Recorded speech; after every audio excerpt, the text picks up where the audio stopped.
ஓம் சக்தி சக்தியில் அம்மா அவர்கள் நம்மளை இப்படியெல்லாம் காப்பாற்றுறாங்க பாருங்க, கும்பிடுறவங்கள.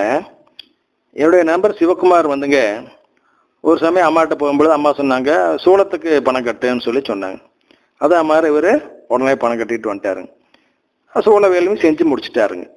செஞ்சு முடிச்ச பின்னால பாருங்க அம்மா எப்படி அவரை காப்பாத்தின கண்டங்கள் இருந்து ஒரு கண்டம் 2 கண்டம் இல்லைங்க, மொத்தம் 3 கண்டம். மாசம் ஒரு பிரச்சனை நடக்குது. முதல் மாசம் இவர் ஸ்கூட்டர்ல சென்னையில 60 கிலோமீட்டர் வேகத்தில் போயிட்டு இருக்காரு. அது ஒரு பள்ளி வளாகம். அந்த ஸ்கூல் பசங்க கிரிக்கெட் பால் விளையாண்டு இருக்காங்க. அவனுக்கு அடிச்ச பந்தானது அதுவும் நல்ல வேகத்துல, இவர் 60 கிலோமீட்டர், அந்த பந்து கிட்ட அது 60 கிலோமீட்டர் வேகத்துல வருது. எதிர் திசையில வந்து இவருடைய நெஞ்சில பயங்கரமா அடிக்குது. என்னாகு, கண்டிப்பா ஆள் கீழே விழுந்திருக்கோன்னு, ஆள் மண்டையும் போடணும். ஆனா பாருங்க இவருக்கு என்ன ஆகுதுன்னா, அவ்வளவு வேகத்துல இவரு வேகமா போறாரு, அது எதிர்த்தாப்புல வேகமா வருது. இந்த பந்து மேல படுது. எப்படி படுது, பஞ்சு மேல பட்ட மாதிரி இருக்குதுங்களா, அவ்வளவுதான் பட்டு அப்படியே போயிடுச்சு. இவருக்கு எந்த பிரச்சனையும் ஆகல, எந்த உபாதையும் ஏற்படவில்லைங்க. அதே மாதிரிங்க அதுக்கு அடுத்த மாதம் பாருங்க மறுபடியும் சென்னையில அதே மாதிரி இவரு அதே ஸ்கூட்டியில போயிட்டு இருக்காரு. போயிட்டு இருக்கும் பொழுது ஒரு ரவுண்டானால திரும்பும் பொழுது எங்கிருந்தோ வேகமா வந்த ஒரு இளைஞன் கொண்டுட்டு வந்து நடு ஸ்கூட்டி மேல கொண்டு வந்து இடிச்சுட்டானுங்க. பயங்கரமான வேகத்துல வந்து இப்படி படார் நடு ஸ்கூட்டி மேல இடிச்சுட்டான். அவ இடிச்ச வேகம் ஸ்கூட்டரானது ஒரு 10 அடி தூரம் தூக்கி வீசப்பட்டிருக்க வேண்டும். அந்த பைக்காரனும் விழுந்திருக்கணும். ஆனா அங்க ஒண்ணுமே நடக்கலைங்க.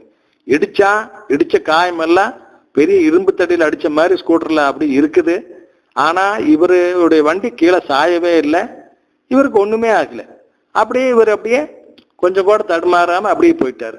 அந்த பைக்காரன் மட்டும் லேசா அப்படின்னு தடுமாறி அவனும் போயிட்டான். எப்படி காப்பாத்தினாங்க பாருங்க சித்த 2. 3வது பாருங்க, இவர் எஸ்டிஎம் கார்ல கோவையிலேருந்து வந்துட்டு இருக்காருங்க. அந்த டிரைவர் புதுசு டெம்போ ஓட்டிட்டு இருந்தவன் தெரியாதனமா அவனை டிரைவரா போட்டுட்டு வந்துட்டாங்க. அப்ப ஆரம்பத்துலேருந்தே 120 கிலோமீட்டர் வேகத்திலே வந்துட்டு இருக்கிறான். விழுப்புரத்துக்கு பக்கத்தால் வரும் பொழுது இவன் 120 கிலோமீட்டர் வேகத்தில் வந்தவன் முன்னால மெதுவா ஒரு லாரி போயிட்டு இருக்கிறத கவனிக்கல. பக்கத்தால் வந்தா கவனிச்சான். டப்புன்னு பிரேக் போட முடியல. உடனே ரைட் சைடு இண்டிகேட்டரை போட்டு திருப்பிட்டான். ஆனா பின்னால் ஒரு ஸ்கார்பியோக்கார இவங்களை விட தள்ளதறிக்கி அவன் 140 கிலோமீட்டர் வேகத்தில் வந்திருக்கிறான். வந்தவன் கொண்டு வந்து இவங்க பின்னால் கொண்டு வந்து இடிச்சிட்டான். இடிச்சதுல 2 வண்டிக்கு லேசா சேதாரம், பெருசா எல்லாம் ஒண்ணும் இல்லை. யாருக்கு அந்த காயம் இல்லை, ஒண்ணும் இல்லை, எல்லாருமே நிலைமை தப்பிச்சிட்டாங்க. எப்படி பார்த்தீங்களா, ஒரு சின்ன சண்டை மட்டும்தான் ரோட்ல நடந்த வழி, வேற ஒன்றும் இல்லைங்க. இப்படி அம்மா 3 கண்டத்துல இருந்து சூளத்தை வேள்விக்கு பணம் கட்டி குடும்பத்தோட கொண்டு சூள வேள்வி செய்யம் காட்டி அம்மா எப்படி காப்பாற்றி கொடுத்துருக்காங்க பார்த்தீங்களா சக்தியில. அதனால அம்மா சொன்னா செஞ்சிடணும் சக்தியில.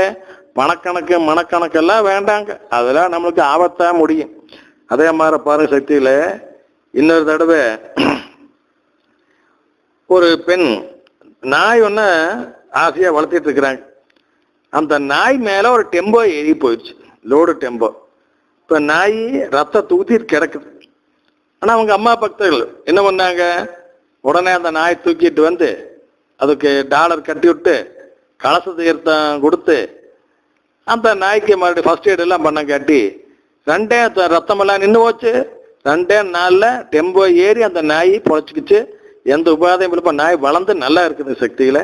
அம்மா அவருக்கு இப்படி காப்பாற்றி கொடுத்துருக்குங்க. இதே மாதிரி பழைய நிகழ்ச்சி ஒன்று நடந்திருக்குதுங்க. என்ன அப்படின்னாங்க, கோயம்புத்தூர்ல சுந்தராபுரம் மன்றத்துல ஒரு ஆண்டு விழா.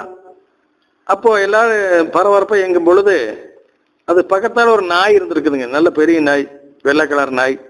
அந்த நாய் உடல்நல குறைவா படுத்து கிடக்குது 2-3 நாளாவே.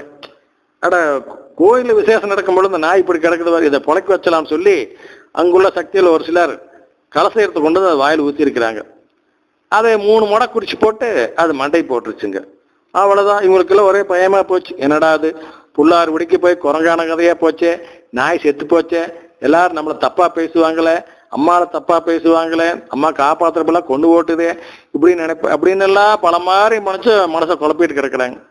அன்று இரவே அம்மா அவர்கள் அந்த பெண்ணுடைய கணவன் வந்து, மகளே எல்லாம் நல்ல முறையில தான் நடந்திருக்குது, நீ ஏன் போட்டு குழப்பிக்கிற? இந்த செத்து போன நாய் யாரு தெரியுமா? 5000 வருஷத்துக்கு முன்னால தேவலோகத்துல வேள்வி நடந்துகிட்டு இருந்தது. எல்லா முனிவர்களும் தேவர்களும் எல்லாம் சேர்ந்து வேள்வி செஞ்சுட்டு இருந்தாங்க. இவன் அசுரன். இவன் அந்த வேலில் வந்து கலந்துக்கிட்டா வேடிக்கை பார்த்துட்டு இருந்தான். இவன் பேசாம இருக்க மாட்டோம குறும்பு பண்ண. என்ன குறும்பு பண்ணா, இவங்கெல்லாம் மந்திரம் சொல்றதை பார்த்துக்கிட்டு இவன் நாய் மாதிரி அதுக்கு கூட உழைச்சிட்டு இருந்தான். அந்த மந்திரங்களை கிண்டல் பண்ணிக்கிட்டு நாய் மாதிரி உழைச்சான். அவங்க அந்த வேள்வி முடிட்டுன்னு எல்லாரும் பொறுமையா இருந்தாங்க. அவன் அப்ப எதுவும் சொல்ல. வேள்வி முடிஞ்ச பின்னால ஒரு முனிவர் அவனுக்கு சாபம் கொடுத்தாரு. நீ நாய் மாதிரி உழைச்சி வேள்வியை கிண்டல் பண்ண காரணத்தினால பூலோகத்துல போய் நாயா பிறந்த அலையடா அப்படின்னு சொல்லி சாபம் கொடுத்தார். அப்புறம் அவன் நிலைமை உணர்ந்து அவங்க காலை பிடிச்சி சாபம் விமோச்சனம் கேட்கிறான். அப்ப அந்த முனிவர் சொல்றாங்க, 5000 ஆண்டுகள் கழித்து, எத்தனை வருஷங்க, 5000 வருஷம், 5000 ஆண்டுகள் கழித்து ஆதி பராசக்தி பூலோகத்தில் அவதாரமாக வந்திருக்கும். அப்பொழுது அந்த தாயின் கருணையால் உனக்கு சாப விமோச்சனம் கிடைக்கும் அப்படின்னு சொன்னாருங்களா. அந்த அடிப்படை தானுங்க அந்த அரக்கம் வந்து இங்க பூலோகத்துல நாயா சுத்திட்டு இருந்துக்கிறான். அது பாருங்களேன், அதுலயே ஒரு குடுப்பனை மன்றத்து பக்கத்தால வந்து இருந்திருக்கிறான். அம்மாவுடைய கலசத்தை வயிற்றுக்குள்ள போன பின்னால அந்த சாப விமோச்சனம் நீங்கி அவனுடைய இருப்பிடத்துக்கு போய் சேர்ந்தான் சக்தியில. இப்படி பாருங்க என்னென்னவெல்லாம் இப்படி எல்லாம் நடக்குதுன்னு. அடுத்து பாருங்க சக்தியில கிணத்துக்கடவுல பாரதி நகர் சக்தி பீடத்தினுடைய அம்மாவனுடைய கரிக்கோளம் நடந்துகிட்டு இருந்ததுங்க. பாரதி நகர் சக்தி பீடம் அது சாயந்தரம் நேரம் ஒரு 7 மணி இருக்கு. எல்லா சக்தியிலும் மஞ்சள் நீர் அபிஷேகம் பண்ணிட்டு இருக்கிறாங்க. அதையே ஒரு பக்தர் பார்க்கிறார். அவர் பார்த்து, யாரு பார்க்கிறார், அந்த பக்தர் பேரு லோகநாயகியுடைய அப்பா. அவரு பார்க்கிறாரு. பார்த்துக்கும் பொழுது இத்தனை பேர் பச்சை தண்ணி ஊத்துறாங்களே அம்மா மேல, அம்மாவுக்கு குளிராதா அப்படின்னு நினைக்கிறார். அப்படி நினைக்கும் பொழுதுங்க அந்த கல் சிலையானது என்ன பண்ணுதுங்க, அப்படியே திரும்பி எல்லா பக்தரும் ஒரு பார்வை பார்க்குது. இந்த காட்சி வந்துங்க அந்த லோகநாயகியுடைய தகப்பாருக்கு கிடைச்சது. உடனே அவர் சொல்றாரு சத்தம் போட்டு எல்லாத்துட்டே, அப்புறம் அம்மா திரும்பி பார்க்குது, கல் சிலை திரும்பி பார்க்குது, பாருங்க பாருங்க அப்படின்னு சத்தம் போட்டு சொல்றாங்க. அந்த மாதிரி ஒரு காட்சி அந்த காலத்திலே அவருக்கு கிடைச்சிருக்கு சக்திகளே. அதே மாதிரிங்க இந்த அம்மா கூட பணி செஞ்சுட்டு இருக்கிற பெண்கள் அவங்க என்ன பண்ணாங்க, அந்த கரிக்கோளத்தை போயிட்டு இருக்கிறாங்க. பூலவாடி அம்மா கரிக்கோளம், பூலவாடி சக்தி பீடத்தினுடைய கரிக்கோளம். அது காரமடை பக்கத்தால இருளர்கள் மக்கள் வாழ்கின்ற கிராமங்களுக்கு போயிருக்குது. இப்ப அங்க போயிருக்கிறப்ப அந்த சிறு பெண் நினைக்கிறா, இந்த சிலைக்கு ஒன்ன கும்பாபிஷேகம் நடக்கலையில்ல, அப்படிங்கிறப்ப இதுக்கு உயிர் வந்திருக்குமா, சந்தேகமா இருக்குது, இதுக்கு நம்ம அபிஷேகம் எல்லாம் பண்றோம் எப்படி அப்படிங்கிற மாதிரி நினைக்கிறான். அப்போ எல்லா மக்களும் அதுக்கு மஞ்சள் நீர் அபிஷேகம் பண்ணி முடிச்சு நல்லா டர்க்கி துண்டால முகம் உடம்பெல்லாம் தொடச்சி விட்டு அலங்காரம் பண்றாங்க.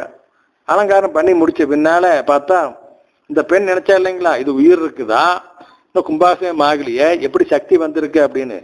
இப்ப பார்த்தாங்க முகம் கழுத்து எல்லாம் பயங்கரமா வேர்த்து முத்து முத்தா அப்படியே ஒழுகுதுங்களா.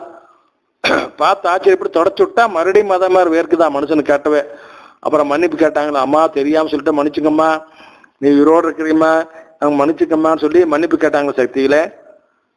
அதே மாதிரி பாருங்க இன்னொரு பக்தருக்கு அம்மா வந்து தீய சக்தியில் எப்படி நம்ம உடம்புக்குள்ள புகுந்து வேலை செய்யறாங்க அப்படிங்கிறத காமிக்கிறாங்க. எப்படின்னா கனவுல, அதாவது இந்த செய்வனையால் பாதிக்கப்பட்ட இடங்களுக்கு போகும் பொழுது பெரியவங்களும் சரி அம்மாவும் சரி என்ன சொல்றாங்க, அங்க போய் சாப்பிடாத, தண்ணி கூட குடிக்காத அப்படி சொல்லி சொல்றாங்க.